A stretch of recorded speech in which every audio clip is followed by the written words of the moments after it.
evening, everybody. Oh, it's bright, but it's chilly. Anyway, I'm Martin. Welcome to KWPR. If you've never been with us before, welcome. Please hit the subscribe button down below. Every subscriber helps. And if you want the notifications when I upload a new video, just smash the little bell button down below as well. But anyway, yeah. So I think autumn / winter is well and truly here. My lovely Acer that I showed you last week, spin you around, is, as you can see, dropping its leaves all over the colours. So in 1 week, from something that was sort of like a glorious plant is now sort of like becoming leaf bare. Really strange. Well, it's not strange, it's nature, isn't it? But that's the way it is. Air source heat pump is off. But before I get into the ins and outs, I just watched a programme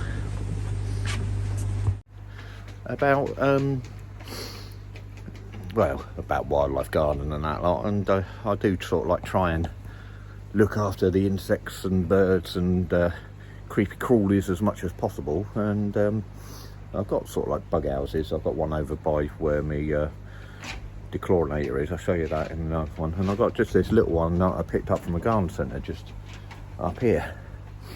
And I don't know if anybody knows about the solitary bee or the solitary mason bee. What they do is they come along and spin you around back again, so you can see. On your bug houses, you can get these little holes like this.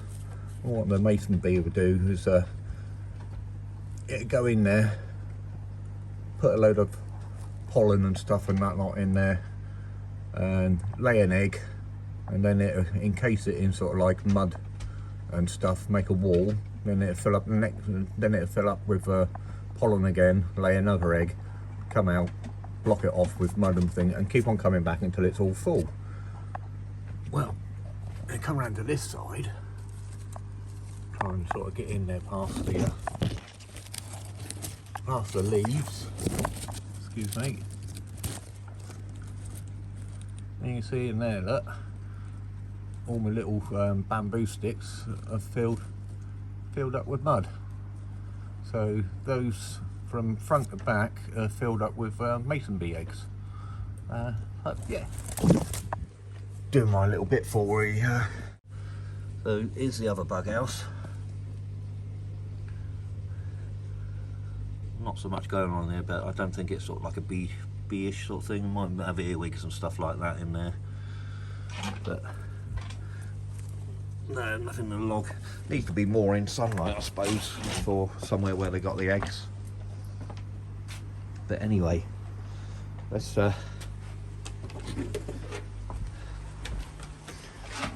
uncover the fish.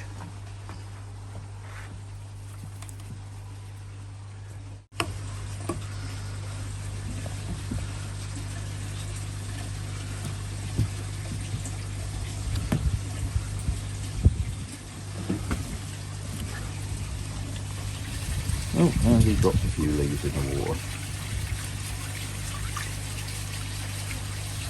Wait a minute, you lot. Let's get those leaves out. Oh, too late, they're gone. So, as you can see, they're all waiting for their breakfast.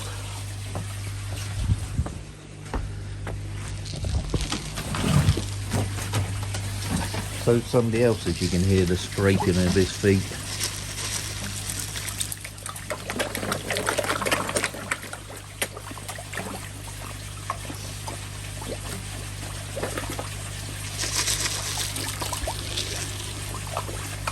Not smashing it quite so much. That's alright, just a second.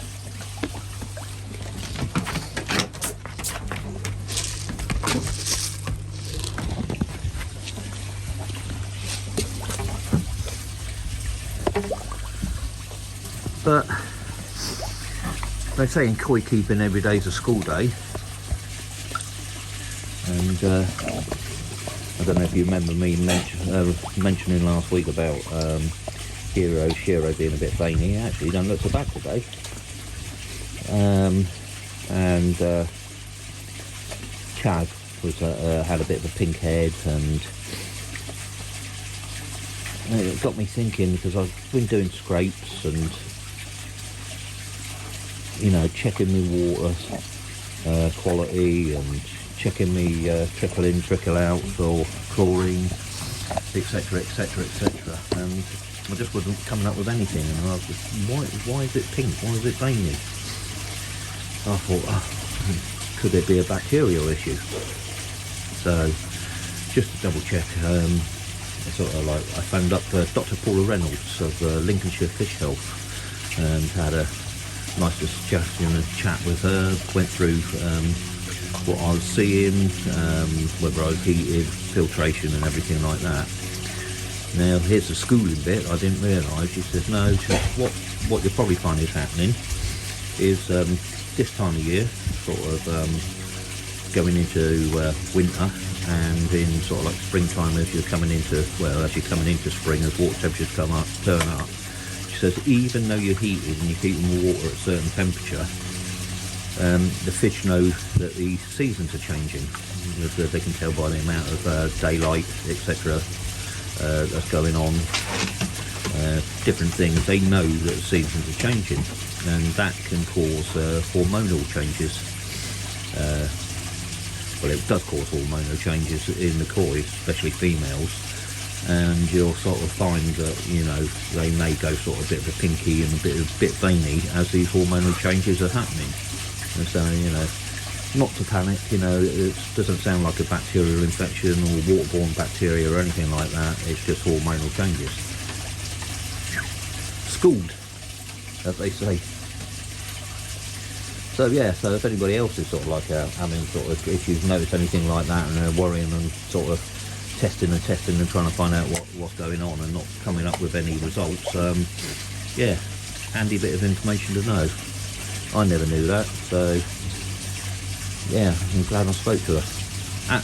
Absolutely lovely lady, and if there isn't anything she doesn't know about fish health, it's not worth knowing.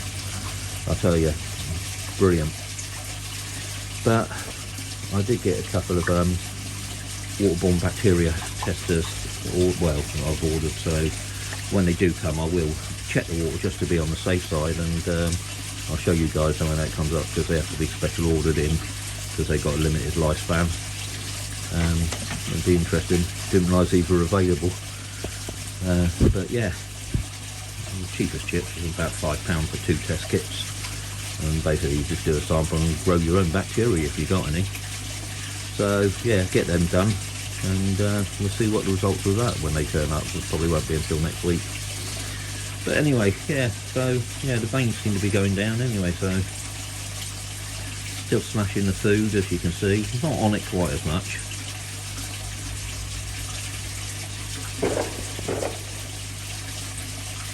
I think I'll leave the hatch open for a little while today, and clean these leaves off. I'm going to take Jake out for his walk. Help me, mate. Go out for your walk. Where are we going to go? Hey, where are we going to go? Can you go around Milldown? Yeah? Come on then. So, catch you guys in a minute. Oh, sunshine. Oh, bright lights. Better put this back. Get told off if I leave things here, there and everywhere. Yeah, so I'll see you guys when I get back from walking Jake. See you in a bit. Been back a while from walking Jake. She's got a washing on the line. Got the underwater camera, so do a little bit of underwater footage of the fish, because you, like I say, you can't see much apart from where they all come up to the hole. And this is for Steve from Cat and Eye Koi.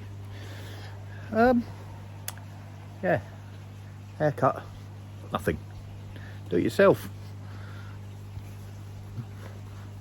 Paid £24 for a set of clippers about 5 years ago. Never paid for a haircut since.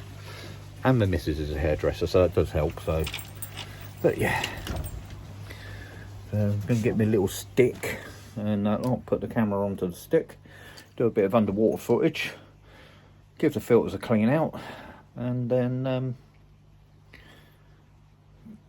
talk about a topic really I suppose that we all ought to be thinking about a little bit. It's quite on trend at the moment, especially with COP26 and that lot just finished, about how ecological are ponds these days, you know, compared to what they are. Are we destroying the planet with our energy usage, says he who has an air source heat pump.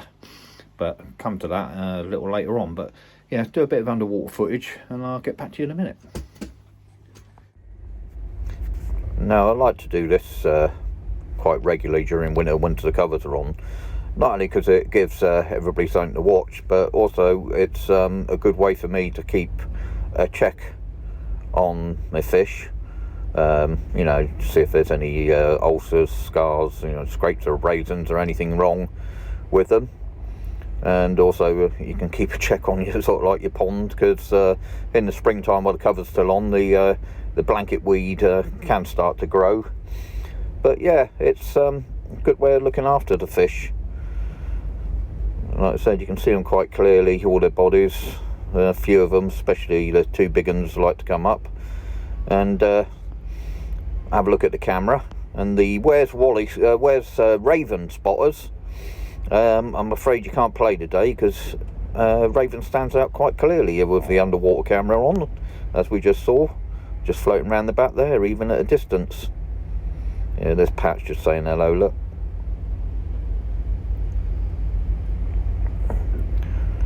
But yeah, it's a sort of the colour on the camera isn't great. It doesn't sort of show you the real colours. There's Raven again, doesn't show you the true colours of the fish, but like I said, you can see if there's any marks, bumps or anything around on the fish that may need sort of to be looked at. And like I said, it's nice for everybody at home to sort of sit and have a sort of close up of the fish.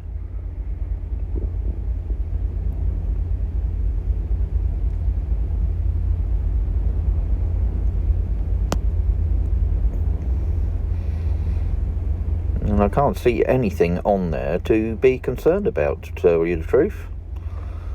Everybody seems to be looking quite healthy. Do you think I'm overstocked? My filtration is handling it, and it should handle it even better when I eventually, I know I keep talking about it, when I eventually get the drum. I have to do some odd jobs around the house and get the missus to give me a bit more pocket money. And there we go.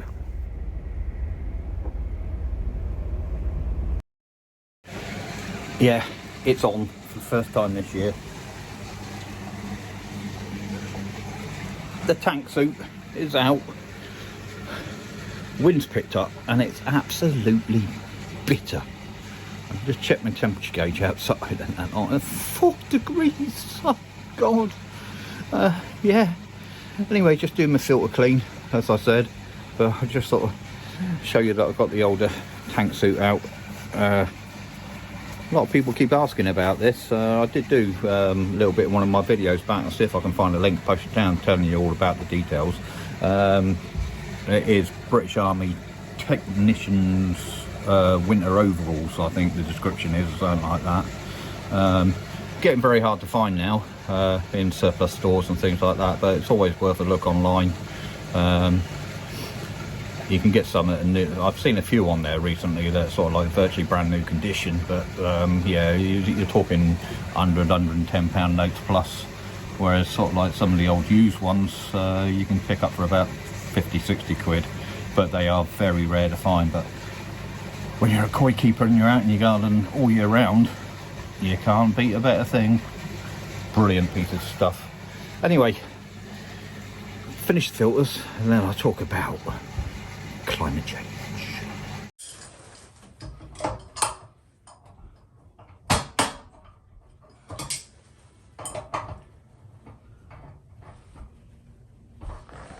Oh, hello.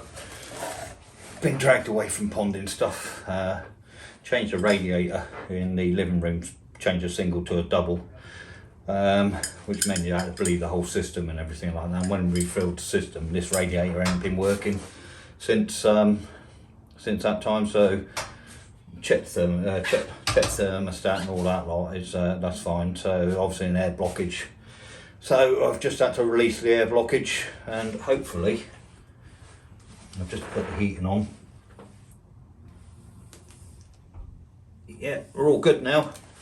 Just give it a bleed in a second, and then I've got to put a new clock up, move the mirror that was where the clock is upstairs onto the landing, and then I can get the pond and stuff. Catch you in a minute.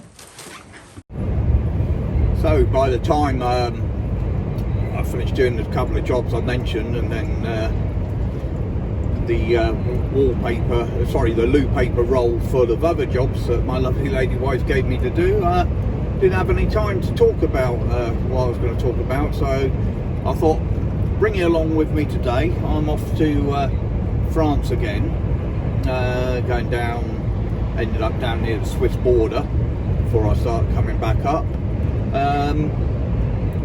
But I thought, as a point of interest, while I'll show you the procedure of getting onto the train, Channel Tunnel, from the haulage side and prospective side of things. I'm sure a lot of you have done it in your cars, but I'll just show you through the procedure we go through on the lorries, and then once we're over the other side and we're on the road a little bit,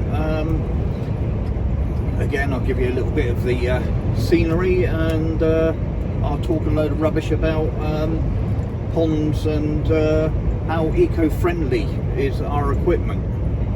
So coming down to the Channel Tunnel in just a bit, and I'll pick it up then, and you can see what's happening as we go through the tunnel. Catch you in a minute.